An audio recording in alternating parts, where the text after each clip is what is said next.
Hi గారు, welcome to our channel. ప్రస్తుతం మనతో పాటు భరద్వాజ్ గారు సీనియర్ జర్నలిస్ట్ ఉన్నారు. వారితో ఒకసారి మాట్లాడదాం. సార్ నమస్కారం. సార్ నమస్కారం సార్. నమస్తే.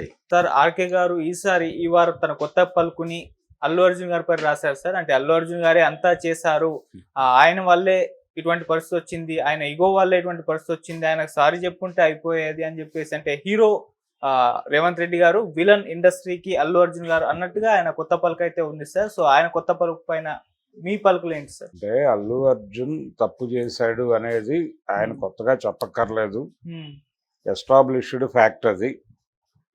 ఎస్టాబ్లిష్డ్ ఫ్యాక్ట్ అంటే జరిగిన తప్పు ఏంటంటే యాక్చువల్గా ఆయన ఇన్సిడెంట్ జరిగింది అనేది తన నోటీస్కి రాగానే తను వెంటనే టువర్డ్స్ ద ఇన్సిడెంట్ రియాక్ట్ కావాలి. అది జరగల. అది జరగకపోవడమే ప్రథమ తప్పిదం. రియాక్ట్ అయ్యి ఇమ్మీడియట్గా నిజమా అలాగా పదండి వెళ్దామని చెప్పేసి వెంటనే వెళ్ళిపోయి అక్కడ సంఘటనా స్థలానికి వెళ్ళి అయ్యో ఇలా జరిగిందా అని అందరినీ తిట్టేసి అక్కడ కొంచెం శివాజీ గణేశన్ని ఎన్టీ రామారావు గారిని ఆవాహన చేసుకుని అలా వెంటనే డెడ్ బాడీ దగ్గరికి వెళ్ళి ఒక ఎమోషనల్గా వెళ్ళాల్సినటువంటి సందర్భం అది. అది ఈయన ఎప్పుడైతే సెట్ బ్యాక్ అయ్యాడు, సెట్ బ్యాక్ అవటం మాత్రమే కాదు, కంగారు పడ్డాడు. అది అనుభవరాహిత్యం కూడా కావచ్చు. అనుభవరాహిత్యము అలాగే బాధ్యతారాహిత్యము రెండు కలగలిసి ఉన్నాయి. బాధ్యతారాహిత్యం అని ఎందుకు అనాల్సి వస్తుందంటే తను రియాక్ట్ కాలే అసలు. తర్వాత అతని రియాక్షన్స్ అన్నీ కూడా చాలా కృత్రిమంగా కనిపించినాయి. అల్లు అర్జున్ రియాక్షన్స్, తను వీడియో చేసిన విధానం కానివ్వండి, అంతా చాలా కృత్రిమంగా ఇలా చెప్పేస్తే సరిపోతుంది, మనం ఇంతకంటే ఎక్కువ చేయలేం, ఈ ధోరణిలోనే నడిచింది అతని వ్యవహార శైలి అంతా. అది కొంత ఇబ్బందికరం. అదేంటంటే మీరు పబ్లిక్తో డీల్ చేసేటప్పుడు అలా కుదరదు. అది అతనికి అర్థం కాల. కొంత అనుభవరాహిత్యం ఉంది. అది కొంత ఆయన గైడ్ చేసి అరవింద్ గారు గైడ్ చేసి ఉండాల్సింది. మరి ఆయన గైడెన్స్ నేను స్వీకరించే పరిస్థితుల్లో ఉన్నాడో లేదో తెలియదు. అది ఇంటర్నల్ కూడా. ఆయన బాధపడుతున్నట్టుగా మాత్రం కనిపిస్తోంది అరవింద్ గారు. ఇది ఎస్టాబ్లిష్డ్ ఫ్యాక్ట్. ప్రపంచం అంతా ఆల్రెడీ మాట్లాడేసింది కూడా. ఆయన కూడా అడ్మిట్ చేశాడు ఫైనల్గా. ఈ కొత్త పలుకు రాయటానికంటే ముందే పోలీసు విచారణ సందర్భంగా జరిగిన సంఘటనలన్నీ వాళ్ళు ఆయనకు ఎస్టాబ్లిష్ చేసి చూపించిన సందర్భంగా ఆయన రియాక్షను తను తప్పు చేసినట్టుగా ఆయనకు అర్థమైంది, అదే మాట్లాడాడు అక్కడ అనేది బయటకు వచ్చింది. సో తను కొంత కన్ఫెసివ్ టోన్లోకి వెళ్ళాడు. అది శుభపరిణామమే.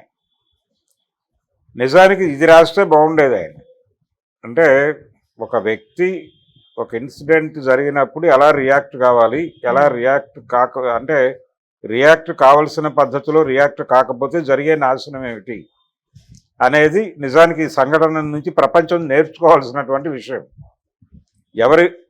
ఎవరైనా సరే తన వైపు నుంచి ఒక తప్పు జరిగింది అని అనిపించినప్పుడు ఇమ్మీడియట్గా కన్సర్న్ పర్సన్ని కలిసి సారీ చెప్పాల్సినటువంటి ఒక అవసరం ఉంటుంది. ఓకే. తద్వారా ఏంటంటే హ్యూమన్ రిలేషన్స్ బాగుంటాయి. ఇక్కడ హ్యూమన్ రిలేషన్స్ స్ట్రెయిన్ అయినాయి. పర్టికులర్గా అల్లు అర్జున్ విషయంలో తను టువర్డ్స్ ఇన్సిడెంట్ ప్రాపర్గా రియాక్ట్ కాకపోవడము, జరిగిన దానిలో తను తప్పు ఉంది అని అంగీకరించకపోవడం, అది ప్రధానంగా ఈ ఇష్యూ డ్రాగ్ అవటానికి, అంటే ఇంత నడవటానికి కారణమైంది.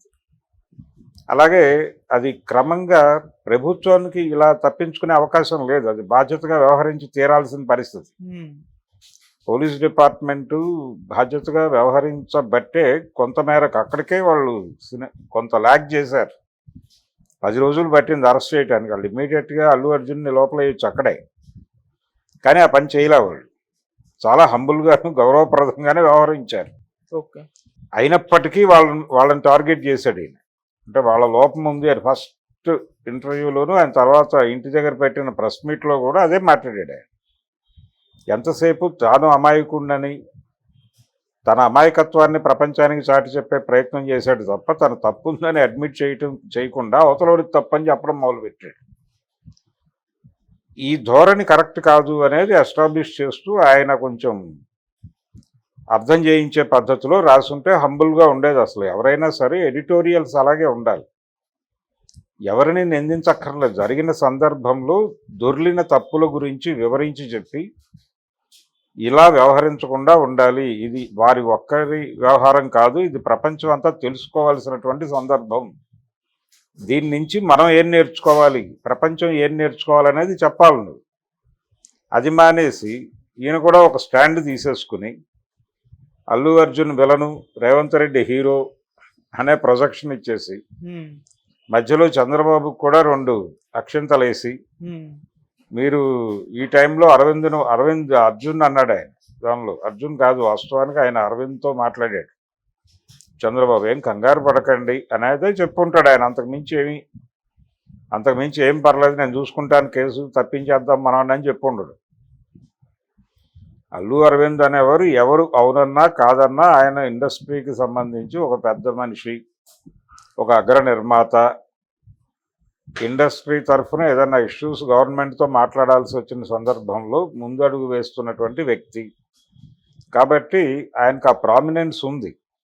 ఇది మాత్రమే కాదు, ఒక రాజకీయపరమైనటువంటి అనుబంధం కూడా ఉంది చంద్రబాబుకిను అరవింద్కి.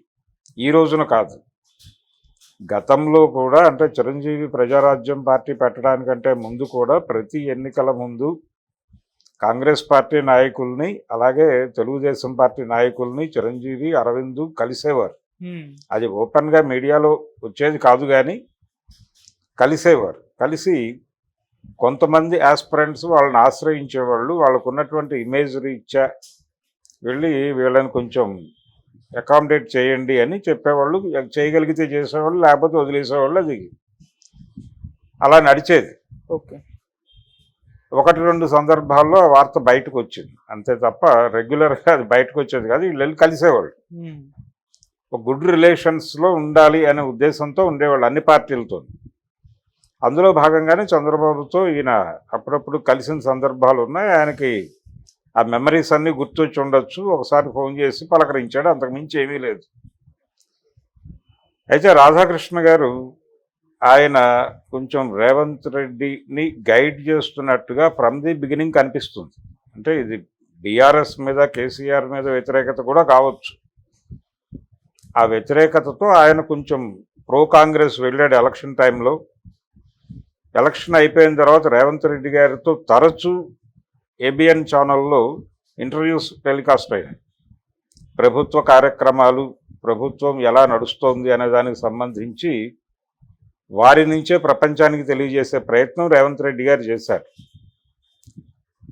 వారిద్దరూ ఒక రకమైన గురు శిష్య బంధంలాగా మాట్లాడుకోవటం కూడా చూసాం మనం.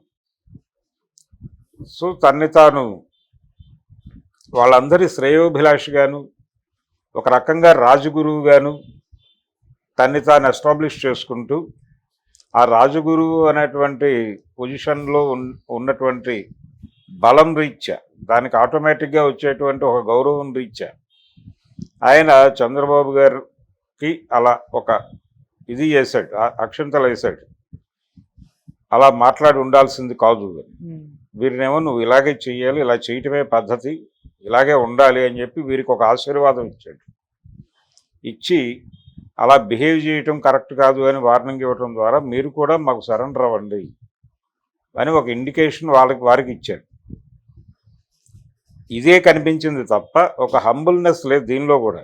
ఇది కూడా వన్ సైడెడ్ కొట్టుడే.